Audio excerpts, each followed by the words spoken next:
Adunay pahinumdom ang Dios pinaagi sa iyang pulong.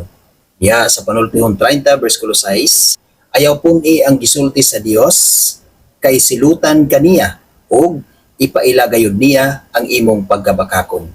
Sa atong pagkinabuhi dinhi sa kalibutan igsoon, atong likayan ang pagkuha o pagpuno sa pulong sa Dios. Tungod kay ang pulong sa Dios nag-ingon, silutan niya ang mga tao nga magdugang sa iyang pulong. Ingon ang iyang pulong nga ayaw pun ang gisulti sa Dios. Tungod kay ang tao nga mag-usab sa iyang pulong, iya gayong silutan o ipailagayod sa Dios ang pagkabakakon niya ng tawhana.